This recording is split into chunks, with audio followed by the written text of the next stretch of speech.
Olha, conheci Dom Helder quando eu já era bispo, nas reuniões da CNBB. Antes de ser bispo, eu não tinha nenhum conhecimento. Agora, ao ser transferido para João Pessoa, é que eu então passei a ter convivência com ele. Era uma convivência de dois irmãos, viu? Foi ele que preparou minha chegada aqui.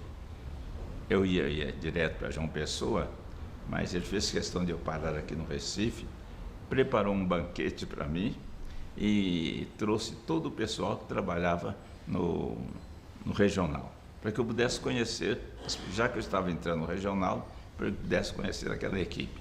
Bom, então a gente teve um contato muito grande.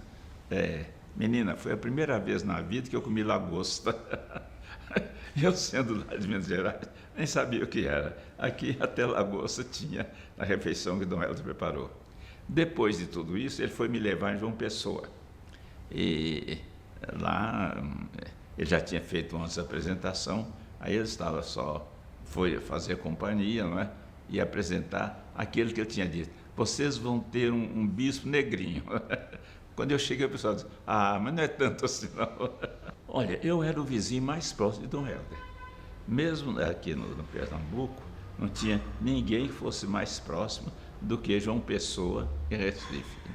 Então, não só eu vinha muito aqui, eu tinha que aprender a ser paraibano um pouco com ele, como também ele ia várias vezes a João Pessoa, ou para a gente discutir assuntos do regional, ou então simplesmente para a gente fazer uma visita e a gente se encontrar. Tem, mas as mais marcantes eu não posso contar, porque não é permitido falar.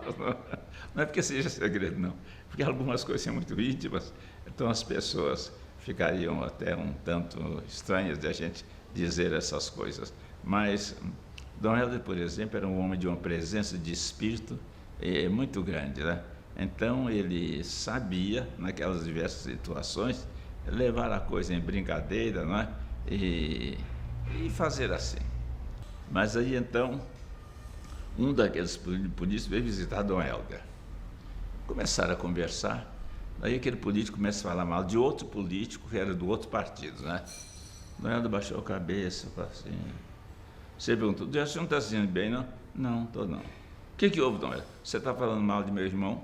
O que, Dom Helder? Falando mal de meu irmão, como é que eu posso sentir bem? Mas aquele cara é seu irmão? Sim, é meu irmão. Então, Dom Helder, ele não é tão ruim como eu falava, não. Acho que eu exagerei, né? Foi exagero meu. Tá bom, vamos continuar a conversa, né? Continuaram a conversa, no final o homem disse, Dom Helder, mas me satisfaz uma curiosidade. Aquele senhor que eu falava, e que não é tão ruim como eu dizia, era exagero meu, como é que ele pode ser seu irmão? Ele é tão diferente do senhor? Seu pai casou 2 vezes? Não, ele é meu irmão, filho de meu pai e de minha mãe. Como é assim?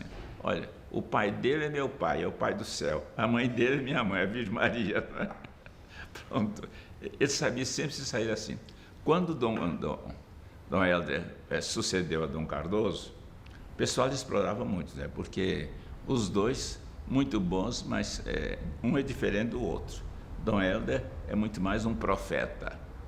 Dom Cardoso é muito mais um canonista, doutor em direito canônico. Então, enquanto Dom Helder olhava mais essa linha do profetismo, Dom Cardoso olhava mais a linha do direito, né? Então, quando Dom Cardoso sucedeu Dom Helder, o pessoal vinha e queria saber a opinião de Dom Helder. Dom Helder, como é que vai ser o sucessor? Dom Helder dizia, olha como o tempo está bonito. O que, Dom Helder? Como é que está chovendo? Chover, que tempo bonito esse. Rapaz, você não é capaz de ver por detrás daquelas nuvens o sol brilhando? O pessoal não entendia. Era um homem incapaz de falar mal dos outros. Se você fosse falar, logo ele arranjava uma coisa, um jeito para mudar o assunto. Que beleza! Olha, ele não vai ser santo, não. Dom Helder já é santo. Agora, há todo um processo para que isso seja reconhecido oficialmente pela Igreja. Reconhecido ou não, foi um homem que viveu a santidade. Que a santidade, como eu dizia hoje na missa, é a capacidade de você viver o processo, o programa divino em todas as suas atividades. Então, diante de qualquer dificuldade que vem, você vai viver, não é como você acharia, não, mas como é que Deus quer, não é? Aquilo que a Bíblia diz, meu justo vive da fé. Então, os acontecimentos, não importa o que seja, bons ou ruins, mas o que vier, já sabe que eu vou tomar uma atitude de fé. Então, isso que é o fundamental da santidade. Ora, isso era a coisa mais comum em Dom Helder. Ele ter sempre atitudes de fé diante dos acontecimentos mais difíceis. A resposta dele, a ação dele, era sempre uma atitude de fé. Até mesmo nas perseguições. Foi um período muito difícil aqui no Nordeste, em que houve, não foi perseguição direta à igreja, não, mas perseguição a muitos cristãos. E ali prenderam agricultores, estudantes, prenderam padres também, não é? Diante disso, não era o que o senhor acha? Olha, a igreja só cresce na perseguição. Então temos que aproveitar essa perseguição para a gente poder crescer na fé. Então ele sabia ter uma visão de fé em tudo. Isso é santidade. Olha, depende. O físico era aquele homem miudinho, mangrelinho, se alimentava muito pouco, muito mal. E agora, era um homem assim, muito aberto na convivência. Sabia ter sempre uma palavra nos momentos mais difíceis.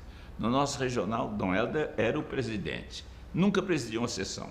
Quem presidia sempre era o bispo auxiliar dele, Dom José Lamartine. E Dom Helder ficava, vai ser aqui, ficava lá naquele fundo, né, praticamente sozinho. A gente dizia, puxa, mas Dom Helder está cochilando. Dom Helder não está acompanhando nada. Daí a pouco se levantava, mas meus irmãos. E então colocava a coisa toda. Né? Então, era um homem assim, dessa capacidade de estar presente, sem incomodar, sem ser incomodado também. Então, para mim, eu acho que o fato dele ter sido bispo de Olinda e Recife, naquele período da ditadura, só isso já marca o valor desse homem. E ele, como arcebispo de Olinda e Recife, ter sido capaz de conduzir uma igreja naquele período tão difícil, sem que houvesse um arranhão na parte propriamente da igreja. Então, isso mostra não só um grande homem, mas também da parte da igreja um grande santo.